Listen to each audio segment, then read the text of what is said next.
생생경제.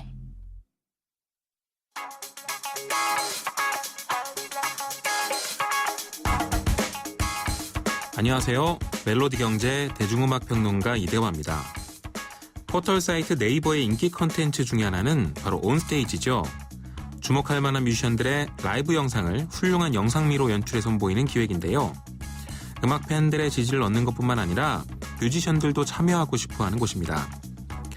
이 온스테이지가 아리랑TV와 손잡고 세계를 대상으로 이 영상을 송출하기 시작했습니다. 프로그램 이름은 온스테이지 K인데요. 기존 온스테이지 라이브 영상에 뮤지션의 모놀로그 인터뷰를 더한 음악 다큐 형태입니다. 영어, 중국어, 러시아어, 아랍어 등 7개 다언어 자막 방송으로 무려 188개국에 방송된다고 합니다. 온스테이지는 주로 인디 뮤지션들이나 알려지지 않은 음악을 소개하는 역할을 해왔는데요. 그런 면에서 아이돌뿐만 아니라 비주류까지도 아우르는 다양한 한국 음악이 해외에 알려지는 계기가 될 것으로 기대됩니다. 유튜브를 통해 뮤직비디오만 보던 해외 팬들이 자국어 자막을 통해 인터뷰까지도 보게 된다니까 그 친절한 면에서 일단 높은 점수를 딸 것 같습니다. 음악은 빅마마 출신 신현아 씨의 곡을 듣겠습니다. 얼마 전 온스테이지를 통해 멋진 라이브를 선보였죠. 늙은 어미의 노래입니다.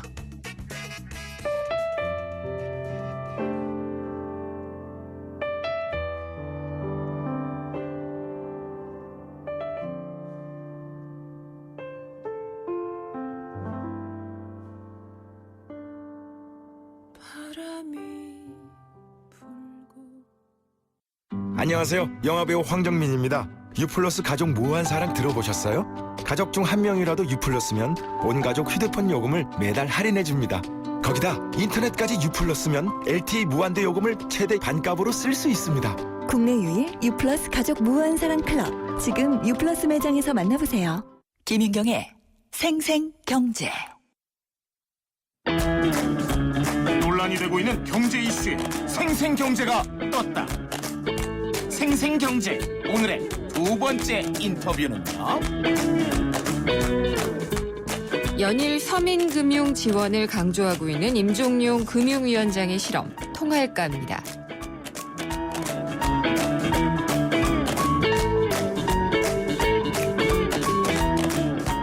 김윤경의 생생경제 3부 함께하고 계십니다.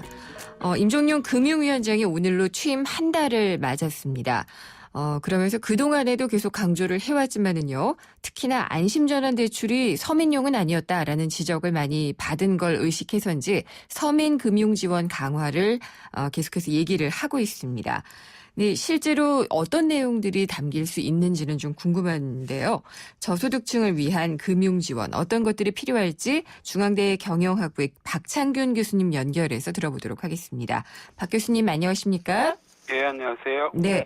안심전환 대출 둘러싸고 형평성 논란이 좀 있었잖아요. 예. 그래서 아무래도 의식을 해서인지 아니면은 뭐 처음부터 계획이 된 건지는 모르겠지만은 서민금융 정책을 펴겠다라고 이제 금융위원장께서 말씀을 하고 계시거든요. 예. 근데 지금도 서민금융을 지원하는 상품들이 꽤 있는 것 같은데 어떤 것들이 있죠?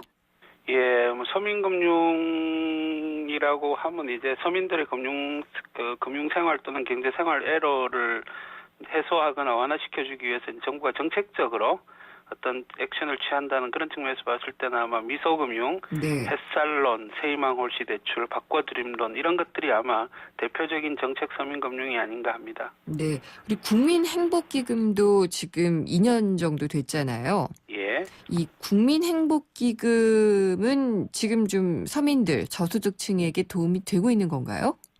예, 국민행복기금은 기본적으로 이제 새로운 대출을 해주는 것은 아니고요. 네. 이 기존에 이제 대출을 받으셨던 분들 중에서 이제 상황이 어려우셔서 부실화되었던 대출들을 모아서 그분들이 다시 갚을 수 있을 정도로 이제 채무를 경감을 해줍니다. 채무 부담을. 네. 그래서 이분들이 어떤 연체자 내지는 부실 채무자라는 이제 그런 오명을 이제 그 굴레를 벗고 정상적인 경제 생활로 이제 그 복귀할 수 있도록 도와주는 그런 제도인데요. 네. 뭐 여러 가지 비판이 있기는 합니다만은 특히 이제 다중 채무자의 경우에는 금융회사들이 자율적으로 알아서 그 이제 채무 재조정을 해줄 요인이 매우 적다는 게 뭐 잘 알려진 사실이기 때문에 네. 그렇게 한 군데 모아가지고 일괄적으로 신속하게 처리를 할 수 있었던 측면에서 나름의 이제 그 성과를 인정을 할 수 있는데요. 이제 가장 큰 문제점이 이제 그 개인들 또는 사인들 간의 채무 관계에 이제 국가가 전면에 나서서 네. 그렇게 조정을 했다고 예. 하는 그런 문제죠. 우리는 왜 그런가 하면 개인 부실 채무라는 건 항상 뭐 이거 한번 정리하고 나서도 항상 또 생길 수 있는 문제고요. 그때 생기고 난 다음에 지난번에 해줬으니까 이번에도 국가가 뭘 해주겠지. 네. 라는 어떤 기대를 형성케 한다는 측면에서 국가가 나섰다는 측면에서는 상당히 좀 문제가 있는 그런 정책이었던 것으로 평가되고 있습니다. 네. 근데 그 국민행복기금 때문에 은행들도 손실이 상당히 좀 많았다는 얘기도 나오고요. 예, 그 부분은 약간 오해가 있는 것 같습니다. 아, 그래요? 예, 국민행복기금의 재원이요. 네. 원래 이제 그 외환위기 이후에 이제 은행이 많은 부실 채권을 가지게 됐지 않습니까? 예. 그것들을 이제 캔코에 이제 출자하는 형태로 캔코에 이제 그 매각을 맡겼습니다. 네. 그 부실채권 정리기금이라는 형태로 이제 맡겼는데요. 이제 이걸 잘 처리해서 현금화 시켜달라고 캔코에다가 위탁을 한 거죠. 물론 이제 뭐 자발적으로 한 건 아니고 뭐 이제 어차피 은행들이 공적 자금을 받았으니까 네. 이제 정부가 일정 부분 이제 그렇게 해서 신속하게 부실 채무를 정리를 하자 해서 이제 정부의 강권 내지는 이제 권고 이런 부분들 때문에 이제 한 거는 사실인데요. 그래서 은행들이 거기서 이제 부실 채권 채무를 정리를 캔코가 하고 나니까 그 캔코가 원래 생각했던 것보다 상당히 잉여금이 많이 생겼습니다. 네. 받을 그렇더라고 예상했던 금액보다 상당히 많이 받았거든요. 네. 원칙적으로 그러면 이제 원래 주인인 은행들한테 돌려줘야 되는데 그렇죠. 이제 정책 당국이야 그럼 뭐 어차피 그거 원래 못 받기로 마음 먹었던 돈 아니냐. 그래서 사회공헌 활동을 좀 해라.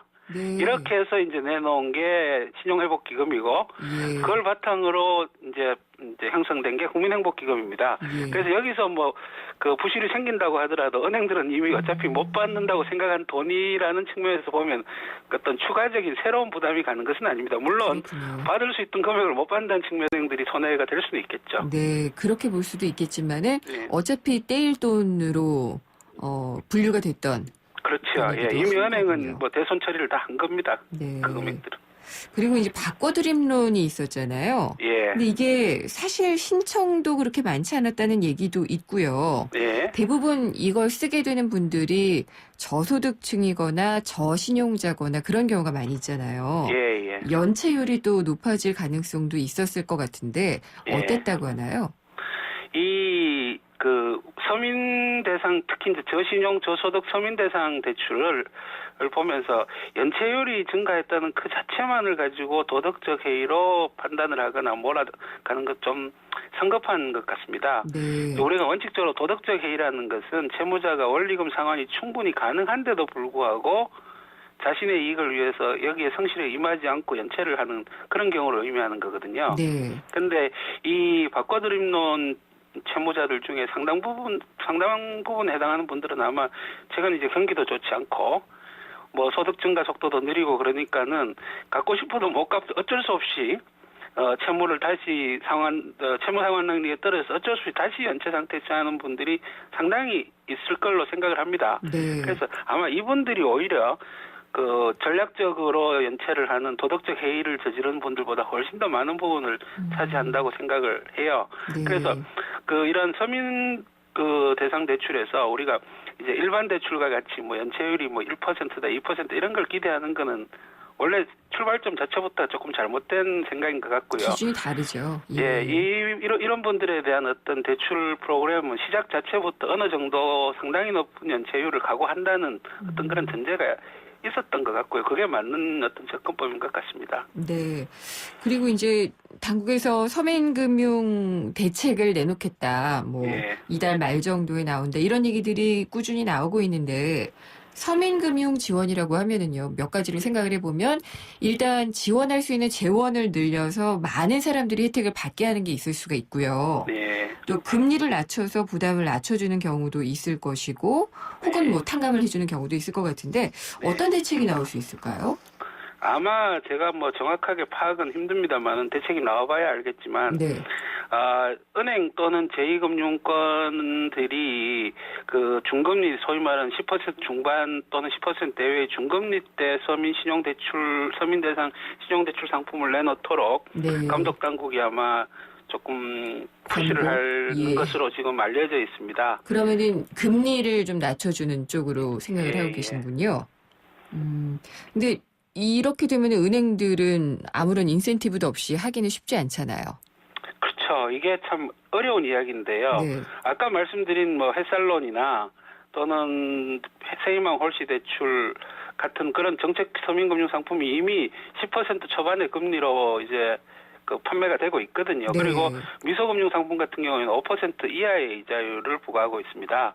상당히 낮은 이자율이죠. 예. 근데 이제 이런 정책금융 상품들하고 관계없이 금융기관들이 다시 어떤 자기네들의 정상적인 상품에 예를 들어서 뭐 주택담보대출이나 마이너스 대출과 유사한 방식의 어떤 상품으로 10% 초반금 10%대의 금리를 부과하는 서민 대상 금융상품을 내놓으라고 그러면 이게 과연 금융기관들이 수지를 맞출 수 있을 것인지 그러니까요. 그리고 수지를 못 맞춘다면 예. 지금은 뭐 감독 당국이 강력하게 드라이브를 걸면은 어쩔 수 없이 하겠지만 얼마나 오래 갈 수 있을 것인지 네. 상당히 회의가 되는 건 사실입니다. 그렇겠죠.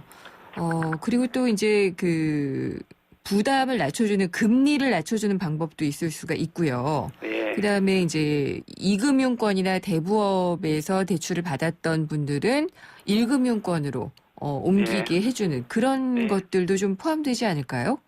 그런 것들도 일부 포함된다는 걸로 알려져 있습니다. 특히 이제 그 2금융권의 고금리 대출을 받고 계신 분들 중에서 상당히 오랜 일정한 기간 동안 원리금 상환을 성실하게 하신 분들은 네. 어느 정도까지는 상환 능력이 이제 인정이 된다고 보고 네. 1금융권이나 또는 2금융권이라고 하더라도 상당히 낮은 금리에 대출로 갈아타게 할 수 있는 그런 방안을 지금 검토하는 걸로 저도 들었습니다만 구체적인 거는 뭐 나와봐야 알겠죠. 네. 그게 실제적으로 도움은 될 수 있는 대책들이죠. 그렇게 되면은요. 일단 그렇죠. 상환을 아무래도 해야지 뭐 되는 사람으로서는. 네. 그렇죠. 뭐 아무래도 이자 부담이 상당히 경감이 되니까는요. 뭐 네. 실질적으로 도움이 되겠죠. 예. 그리고 이제 이런 그 서민금융을 지원할 수 있는 대책들을 한 곳에 좀 모아서 하자. 그래서 이제 서민금융진흥원 뭐 이런 기구를 만들자는 얘기도 나오는데요. 예. 필요가 있나요? 저는 뭐 결론적으로 말씀드리면 크게 필요가 없다고 생각을 합니다. 네. 이제 정부가 이제 어떤 단일의 기관을 형성을 해서 원스톱 서비스를 제공해서 정책의 효율성을 제고하겠다는 게 이제 기본적인 취지인 것 같은데요. 네.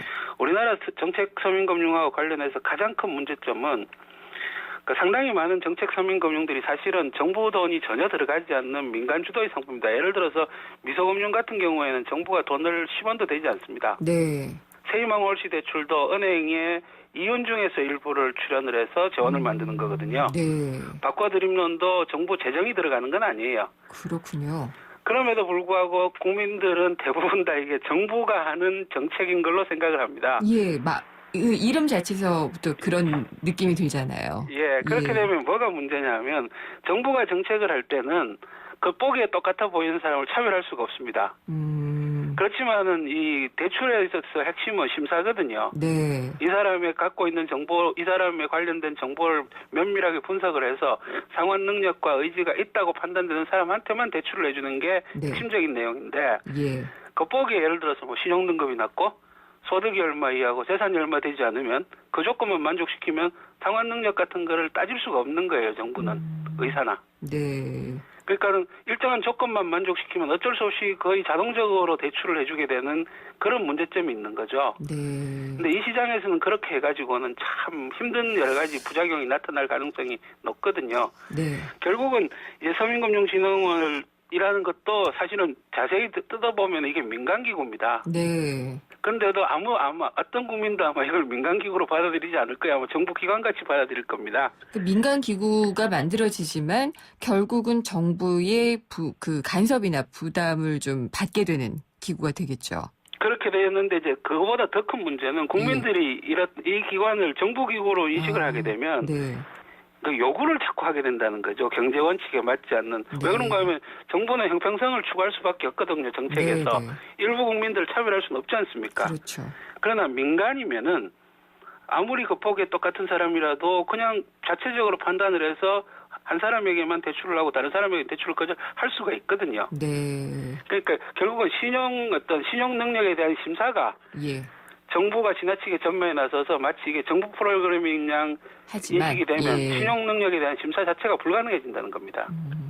그러면은 일종의 포퓰리즘적 발언 혹은 포퓰리즘적 대책이라고 볼 수 있는 걸까요?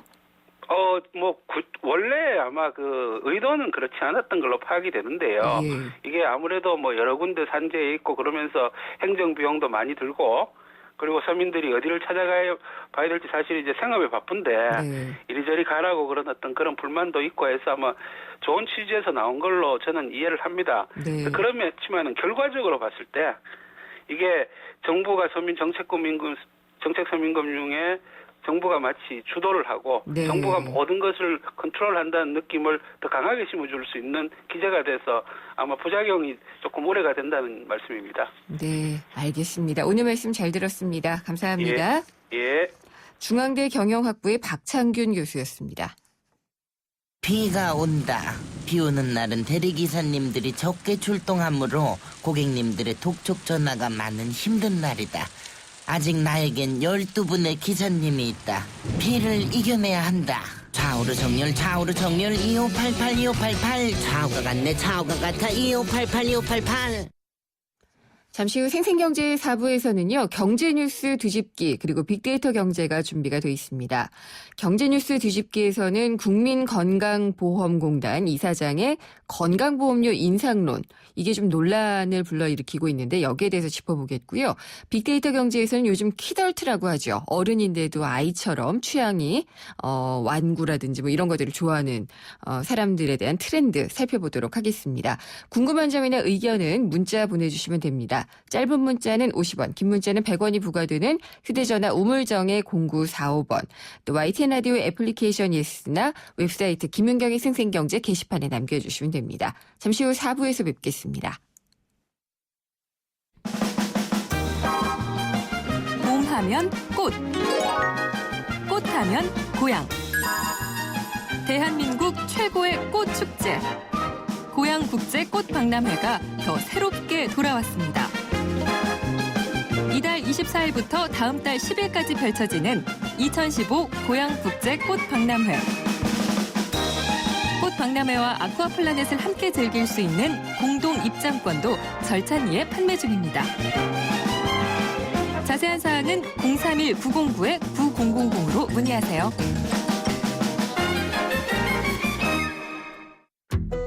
경제를 위한 바른 시각, 본질에 다가가는 심층 분석, 가치를 추구하는 정확한 해석.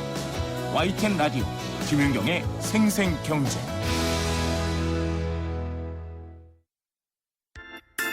친절한 경제, 오늘의 경제 키워드. 안녕하세요. 경향신문 조미덕 기자입니다. 오늘의 키워드는 애프터마켓입니다. 자동차를 산 다음에도 가끔씩 수리와 정비를 해야 하죠. 자동차 액세서리도 사야 하고요. 차를 바꾸려면 중고차 시장에 내놓아야 하기도 합니다. 이렇게 물건을 팔고 난 다음에도 여러 수요가 발생하는 것에 주목해 관련 시장을 애프터마켓이라고 부릅니다. 스마트폰 케이스나 프린터의 카트리지 교체, 디지털 카메라의 사진 인화 서비스 등이 대표적인 애프터마켓이죠. 중소기업 입장에서는 인기를 끄는 제품의 애프터마켓을 공략하는 것이 성공의 기회가 될 수 있습니다. 경제가 불황이 빠지면 신제품은 적게 팔려도 이미 갖고 있는 제품의 유지 보수는 계속 필요하기 때문에 애프터마켓이 신제품 시장보다 불경기에 강하다고 할 수 있습니다.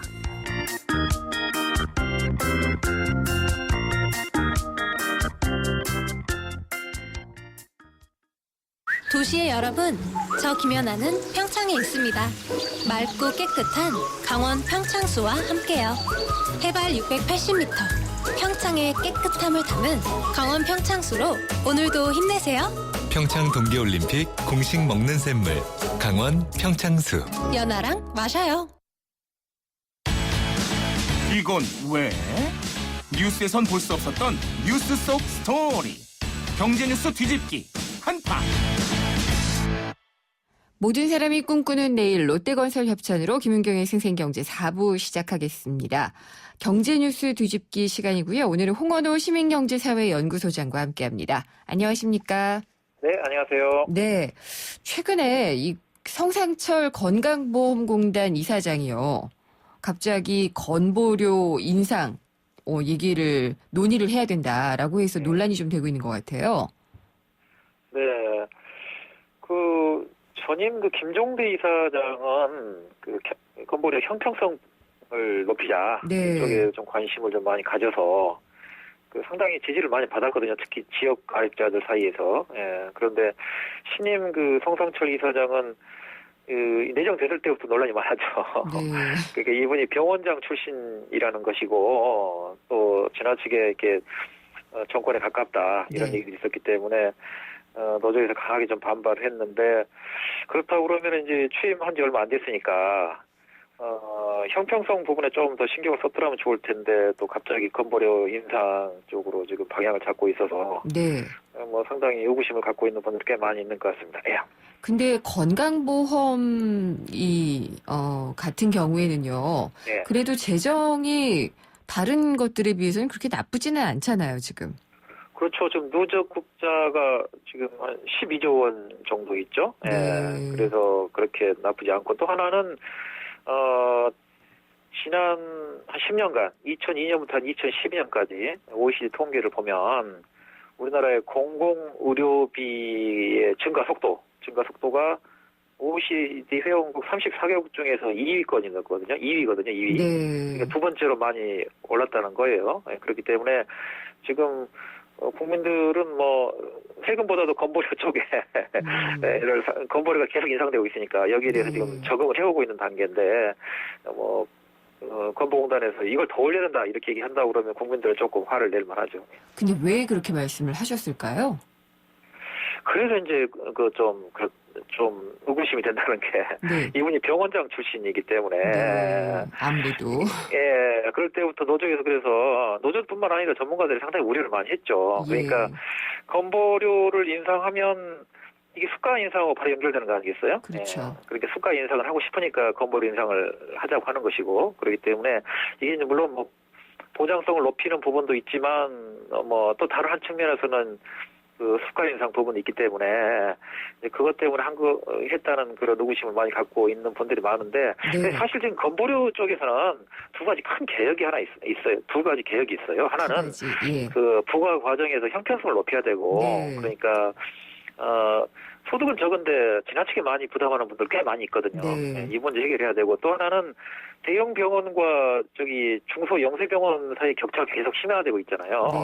그러니까 이 두 가지 부분을 어떻게 해결할 것인가 이게 사실 훨씬 더 시급하거든요. 그래서 이런 것들을 이렇게 해결한 다음에 국민들에게 좀 건보료 좀 인상하자고 얘기를 해야 이게 이제 얘기가 서로 되는 건데 소통이 되는 건데 가장 시급한 개혁을 안 하고 이제 건보료 인상하자고 하니까 수장님 형평성 문제요. 네네. 좀 이렇게 황당한 경우들도 좀 있을 것 같은데 그러니까 소득은 적은데 많이 부담을 해야지 되는 경우라든지요. 어떤 가장 황당한 게 가장 황당한 게 월세 부담시키는 거죠.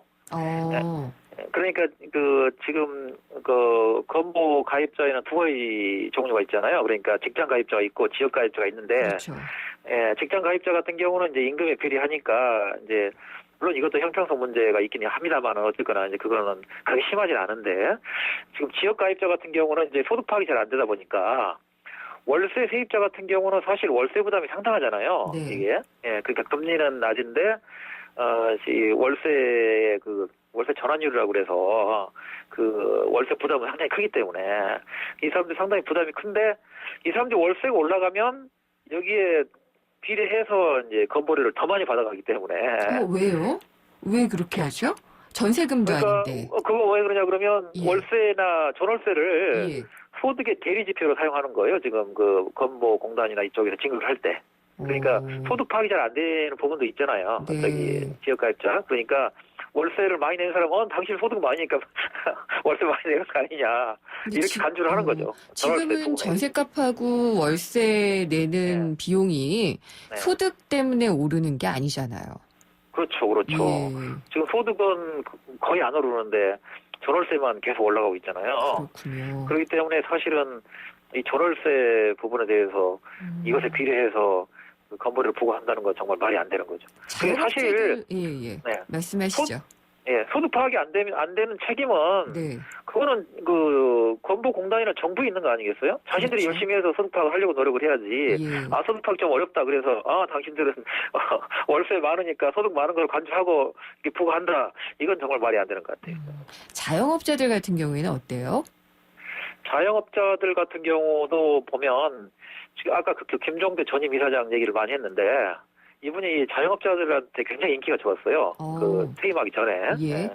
그 이유는 뭐냐 그러면 이게 지금 지역가입자에 대한 건보료 부과 체계가 형평성에 굉장히 문제가 많거든요. 그러니까 예를 들어서 지금 이게 이제 지역가입자 같은 경우는 이게 건보료가 세율 체계로 돼 있잖아요. 그러니까 네. 소득에 비례해서 이렇게 세율이 부과되는 게 아니라 점수제로 돼 있거든요.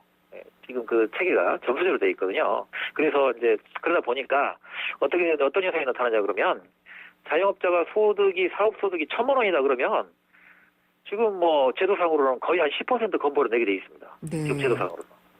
반면에 사업 소득이 1억이다 그러면 이 중에서 한 3.3%를 건보료 내고요. 그 사업 소득이 10억이다. 병원 같은 경우 이런 경우 있잖아요. 네. 이런 경우는 2.5%만 건보료로 내기 때문에 역진성이 굉장히 심하죠. 그러네요. 네. 근데 이 재산이 있는 지역가입자들이 이제 뭐 자녀가 직장에 있으면 직장 의료보험 혜택을, 그러니까 건강보험 혜택을 받는다든지 그런 경우가 상당히 좀 많이 있죠. 네, 피부양자 이 문제도 빨리 손을 대야 되는데, 네. 그러니까 피부양자 비율이라는 게 있거든요. 네. 그러니까 근로자가 있는데 거기에 딸리는 피부양자 자격을 주는 그 피부양자 비율이 어느 정도 되느냐. 이게 우리나라 지금 1.5배인데, 일본이 1.1배고, 지금 대만이 0.7배, 프랑스가 한 0.5배 되거든요. 네. 그래서 이제 전문가들 사이에서는 대만 수준으로 낮춰야 된다. 0.7배 정도로 낮춰야 된다. 이런 얘기인데, 이거는 이제 이거를 개혁을 하려면 두 가지를 해야 되죠. 친족 범위를 좀 좁혀야 되고, 네. 소득 자격 요건을 좀 강화를 해야 되거든요. 근데 지금 절실한 거는 친족, 그 조건보다도 소득 조건을 좀 확실히 상당히 강화를 해야 되는데, 그걸 지금 정부 쪽에서 안 하고 있죠. 정치권도 안 하고 있고. 그러니까 소득 요건이 조금 느슨하다는 것은 뭐 어느 정도 소득이 있어도 가능해요. 이렇게 그 피부양자로요. 그러니까 우리나라의 그 건강보험법 시행규칙이라는 게 있거든요. 예. 시행규칙을 보면 그 조항에 이런 게 돼 있어요. 그러니까 이자 배당 소득이 4천만 원이 이하인 사람은 피부양자 자격이 있다 이렇게 돼 있고 네. 또 하나는 기타 소득이 4천만 원이 안 된 사람은 피부양자 자격이 있다. 그다음에 또 하나는 연금 소득이 4천만 원이 안 되면 피부양자 자격이 있다 이렇게 돼 있거든요. 그래서 이 조항대로 하면 이론상으로는 1억 2천이 되더라도 연소득이 1억을 넘더라도 피부양자 자격을 갖출 수가 있죠. 그래서 지금 전문가들 사이에서는 이게 너무 심하다. 네. 그래서 이 자격 요건을 좀 강화를 해야 된다. 이런 얘기들이 많이 나오고 있습니다. 그러니까 이 세 가지 조건 하나씩 다 해당이 되면 1억 2천이 되는군요. 그렇죠. 예. 이런 것들은 좀 바꿔야 되지 않을까 싶기는 하네요. 근데 우리나라 이거를 예. 공공의료비 같은 경우에 아까 OECD 회원국들 얘기를 해주셨잖아요. 이 증가 속도를 보면은 우리가 좀 높은 편이라고 했는데, 근데도 이제 건강보험의 보장성은 늘 낮다고 얘기가 되는 그 이유는 뭘까요? 그러니까 공공의료비 지출 속도가 이제 OECD의 2위라고 그러면 네. 보장성도 상당히 높아져야 되는데 안 높아지는 거는 급여가 높아지는 만큼 급여를 의료기관에 높이기 때문이겠죠. 네, 그래서 우리나라 지금 과잉 진료가 이루어진다는 증거들이 많이 나오고 있거든요. 그러니까 MRI나 CT 촬영 같은 경우가 선진국에 비해서 한 2배 정도 많이 하고 있다. 이게 OECD 통계로 좀 나오고 있기 때문에 네. 이 부분에 대해서도 별도로 좀 개혁을 해야 됩니다. 그 이야기를 차분하게 듣다 보니까요. 네. 그러면은 지금 건강보험 이사장이 얘기를 했던 건보료 인상 논의보다는 지금 이 여러 가지 개혁들이 더 필요한 게 많은 것 같은데 제대로 된 개혁을 하려면은 어떻게 해야 될까요? 그러니까 가장 시급하고 절실한 부분부터 좀 순차적으로 하는 게 필요할 것 같아요. 네. 그래서 가장 맨 처음에 해야 될 부분은 전월세 부분에 대해서 건보리 부과하는 거는 그거 폐지하는 게 좋을 것 같아요. 예. 그거 해서 한 2,500억, 3,000억 정도가 이제 부과가 되는데 이건 서민들에게 지나치게 가혹한 것이기 때문에 이건 폐지하는 게 좋을 것 같고요. 두 번째는 형평성에 약간 문제가 많다고 그랬지 않습니까? 네. 지역가입자 부분에 그 형평성을 조절할 수 있는 거는 너무 간단해요. 점수 조절을 바꾸면 될 거 아닙니까? 네. 예, 그래서 그거를 해야 될 것 같고 세 번째는 그 피부양자 요건을 좀 강화해야 될 것 같아요. 그러니까 아까 4,000으로 돼 있는데 만약에 1,000으로 하게 되면은 3천만 원 이상에 대해서는 피부양자 자격이 없어지는 거 아니겠습니까? 네. 그래서 이런 식으로 해야 서민들에게 좀 납득할 만한 건보료 계획이 되지 않을까 이런 생각이 듭니다. 네, 오늘 말씀 잘 들었습니다. 감사합니다. 네, 감사합니다. 홍원호 시민경제사회연구소장이었습니다. 생생경제를 다양하게 만나는 방법. YTN 라디오 앱 예스와 YTN 라디오 웹사이트, 팟캐스트를 통해서 실시간 청취와 다시 듣기가 가능합니다.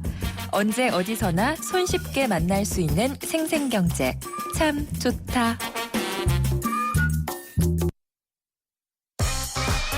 경제의 새로운 트렌드. 빅데이터 경제지도. 숫자를 보는 신기한 세상 빅데이터 경제 시간입니다. 다음 소프트 최재현 이사님 나오셨습니다. 안녕하십니까? 네, 안녕하세요. 네. 키덜트족 요즘 많다고 하잖아요. 네, 많아졌어요. 아주. 저는 원래 키덜트족이에요. 아, 그래 보여요. 철이 없어 보이는군요. 근데 제가 얼마 전에 네. 가다가 보니까 꽃시장에 들렸는데 그 근처에 네. 예, 키덜트 엑스포 같은 게 열리더라고요. 네, 얼마 전에 아마 끝난 걸로 알고 있고요. 네. 네, 이 SNS 상에서 보면 이 키덜트에 대한 언급이 아주 급상승하는 추세예요. 그러니까 작년 2014년도가 2013년 대비 한 300% 정도 올라왔고요. 건수로 치면 한 22,000건 정도로 완전 인기 폭발이었고요. 키덜트라는 그 단어 자체가요.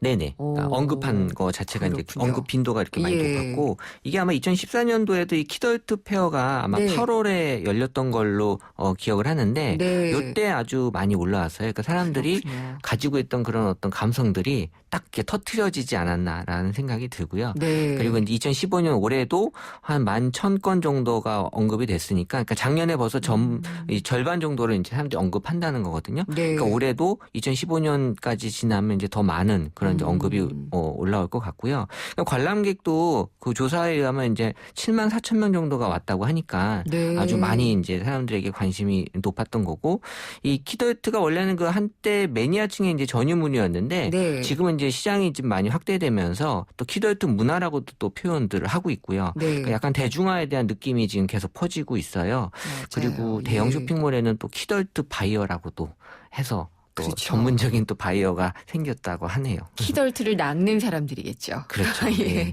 뭐 건담을 갖다 놓는다든지 네네. 뭐 이제 이런 분일 텐데 키덜트 이게 어린이 키즈하고 어른하고 합성한 신조어인데 이게 어른이 돼서도 어린이들의 감성을 간직하고 있는 사람들이라고 저는 얘기를 하고 싶어요. 네네. 근데 그럼에도 불구하고 어린아이와 좀 다른 점이 있다면은 뭘로 얘기가 되나요? 일단 기본적으로 가장 큰 차이는 이제 구매력이죠. 네. 이 키덜트 전시회하고 이 페어가 생기는 것도 결국엔 이제 상품 예. 시장이 커졌기 때문에 맞아요. 전시하는 거잖아요. 예. 그러니까 예전에는 사실 아이는 누가 사주는 상품을 이제 그냥 소비만 했었는데 네, 사달라고밖에 못하니까. 그렇죠. 네. 지금은 이제 경제력이 있다면 그 경제력을 바탕으로 이제 원하는 상품을 구매할 수 네. 있기 때문에 그래서 이제 2013년도부터 키덜트하고 이제 같이 관련된 표현을 보면 이제 모으다, 사다 네. 이런 게 이제 막 같이 등장을 하는 거예요. 그러니까 이게 이제 2014년도에는 이제 두 표현이 이제 많이 2배 이상 가까이, 5배 이상 가까이 늘었는데 네. 그 전에는 어떤 표현이 있었냐면 사고 싶다, 갖고 싶다였거든요. 결국은 이제 그런 감성이 지금은 이제 구매로까지 이어졌다는 그런 실행이 게. 되고 있는 거군요. 그렇죠. 예. 네. 키덜트 상품의 종류는 제가 잘 알고는 있습니다만 어떤 것들이 있나요? 네, 이거는 뭐 쉽게 조사하면 나오는 건데 이 예. 키덜트 엑스포에서 이번에 많이 이제 그 나왔던 게 이제 프라모델이나 피규어. 피규어. 예. 잘 아시는 피규어. 그다음에 지금 RC 제품들 남자들 많이 좋아하는 네. 거. 그다음에 아트 토이, 미니어처. 또 요새는 모바일 게임도 이 키더트용으로 이렇게 따로 제작이 된 것들이 그래요? 있나 봐요. 예. 네. SNS 상에서 사람들이 이제 가장 많이 언급하는 항목들은 이제 피규어, 인형, 네. 또 문구나 액세서리 이런 것들이 이제 많았고요. 네. 또 2015년은 제가 봤을 때 이 드론. 예. 예, 드론을 이제 키덜트용이냐라고 이제 정의 내리긴 뭐하지만 어쨌든 사람들이 많이 어른들이 갖고 놀고 있어요. 예, 이제는 한 30만 원대까지 내려왔기 때문에 네. 드론을 사더라고요. 제가 지난주 한강에 가봤는데요. 예. 노는 사람들 점점 있죠. 늘어나고 있어요. 예, 네. SNS 상에 자기가 드론 이거 했던 거 올리시는 분이 상당히 많아졌거든요. 네.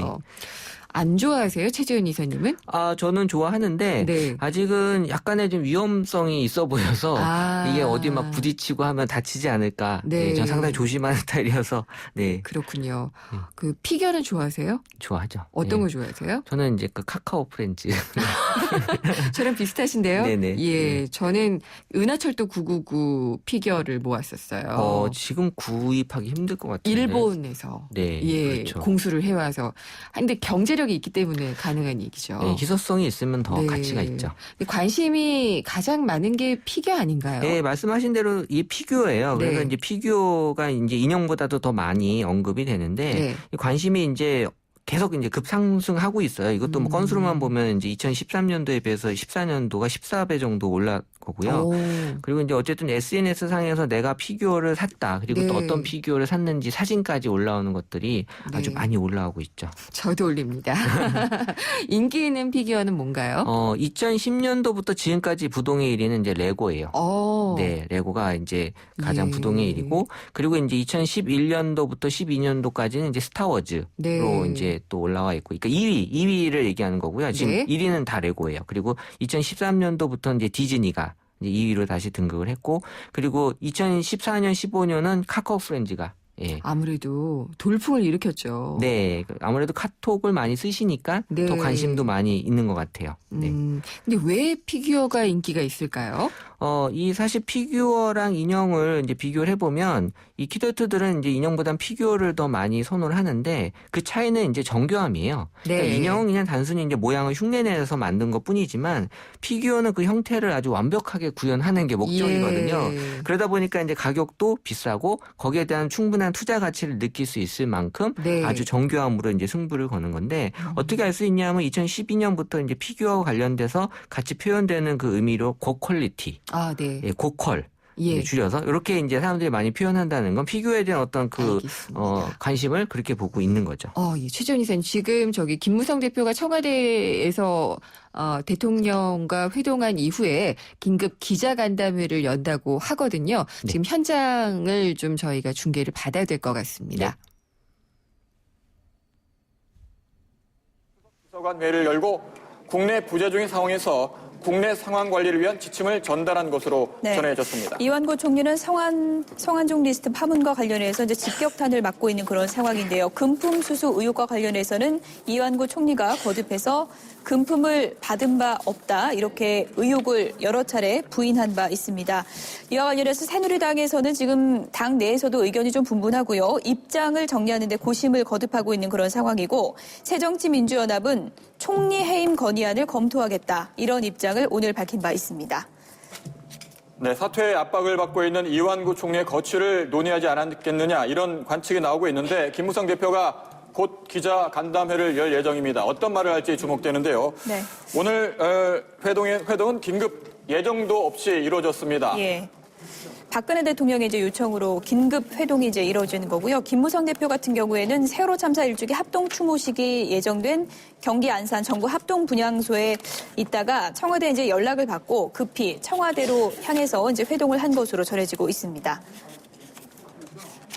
이른바 성완종 리스트 파문과 관련해서 어떤 논의가 있었는지 그리고 어떤 결정을 내렸는지 귀추가 주목되고 있습니다. 오늘 어떤 결정이 나오느냐에 따라서 전국에 큰 변환점이 될 것으로 전망되고 있습니다. 예, 김무성 대표는 세월호 참사 1주년 합동 추모식이 열리는 경기도 안산 정부 합동 분향소에서 청와대로 향해서 45분 동안 박근혜 대통령을 만났습니다. 20분 동안은 배석자 없이 단독 회동을 했고 이후 25분 동안 이병기 청와대 비서실장이 배석했습니다. 네, 특히 이완구 총리의 거취 문제에 대해서 어떤 결정과 어떤 논의가 있었는지가 상당히 관심사인데요. 대통령 부재 시에 권한을 대행해서 행정각부를 통할하는 이제 임무가 있죠. 이완구 총리가 성완종 전 회장에게서 선거 자금으로 3천만 원을 받았다는 의혹을 받고 있다는 점에서 이 거취 문제가 논의될 것이다. 이런 전망이 상당히 많이 나왔습니다. 네, 박근혜 대통령의 중남미 4개국 순방 오늘부터 27일로 예정돼 있죠. 이를 앞두고 이완구 국무총리에 대한 사퇴 요구가 확산되면서 국정 공백 우려가 높아지고 있는 상황이었는데요. 오늘 회동 결과 어떤 대책이 나올지 주목됩니다. 국가 권력 서열 1위 대통령이 외국에 나갔을 때 그 직무를 대행해야 할 이 총리가 사실상 식물총리로 전락한 것이 아니냐는 지적이 나오면서 초유의 국정 공백 사태를 맞는 것 아니냐는 위기감이 고조됐는데 급기야 여당 내에서조차 이완구 총리를 향해 사퇴를 해야 하는 것이 아니냐는 일부 의견도 나왔습니다. 네, 박근혜 대통령은 김 대표와의 회동과는 별개로 오늘 출국에 앞서서 수석 비서관 회의를 갖고 국내 부재 중에 국내 상황 관리 지침을 전달할 것으로도 알려졌는데요. 박근혜 대통령이 출국에 앞서서 이완구 총리를 부르지 않고 집권여당 대표인 김무성 대표를 만난 것 자체가 상당한 메시지를 담은 것으로도 풀이가 되고 있습니다. 네, 4시 50분 예정돼 있었는데 김무성 대표의 기자 간담회 잠시 미뤄지고 있는 모습을 보이고 있습니다. 지금 김무성 대표가 들어오는 잠시 뒤에 기자회견을 시작할 것으로 보이는데요. 네. 아직 기자회견장에는 도착을 했는지 여부가 확인되지 않고 있는데요. 잠시 뒤에 김무성 대표가 도착을 하는 대로 오늘 긴급회동에서 어떤 내용이 논의되는지 알 수 있을 것으로 보입니다. 네, 일단 박근혜 대통령의 중남미 순방 기간에 국정 운영에 대한 협조를 당부한 것으로 예상되고 또 특히 성완종 파문에 휩싸인 이완구 국무총리의 거취에 대해서도 어떤 이야기가 진행됐는지 주목되는 대목입니다. 네, 특히 이완구 총리 거취 문제와 관련해서 어떤 결정과 어떤 논의가 있었는지가 이제 주목이 되고 있고요. 네. 박 대통령이 출국에 앞서 법률적으로 내치를 대행할 이 총리를 부르지 않고 집권 여당 대표인 김무성 대표를 만난 것 자체가 상당한 메시지를 담은 것이 아니냐 이런 관측도 나오고 있는데요. 네, 여야가 지금 이완구 총리 거취 문제로 상당히 대치 중에. 네, 최지원 이사님, 저희가 말을 여기서 맞춰야 될 것 같네요. 네네. 오늘 얘기를요. 그래요. 마치고요. 다음 시간에 뵙도록 하겠습니다. 감사합니다. 네, 감사합니다. 다음 소프트의 최재원 이사였습니다. 금융은 당신의 행복을 살리고 시장의 활기를 살리고 기업의 새로운 기술과 가능성을 살리는 일입니다. 우와, 이런 금융 누가 하나요? 서민경제와 중소기업의 힘이 되는 신한은행이 살림의 금융으로 따뜻한 내일을 만들어갑니다. 신한은행. 왜? 코웨이 모든 침대는 상단이 분리될까? 침대는 몸에 닿는 부분부터 오염되잖아. 아하. 더러운 상단을 분리해 언제든 새 터퍼로 그리고 전문가의 관리까지 위생까지 책임져야 진짜 침대다. 코웨이 매트리스 케어 렌탈 1588-5200. 네, 생생경제 오늘 준비한 뉴스는 여기까지고요. 내일 금요기획은 서울시 지하철 버스 요금 오른다고 하는데요. 이 인상 논란 토론해 보도록 하겠습니다. 다음 시간에 찾아뵙겠습니다. 김문경이었습니다.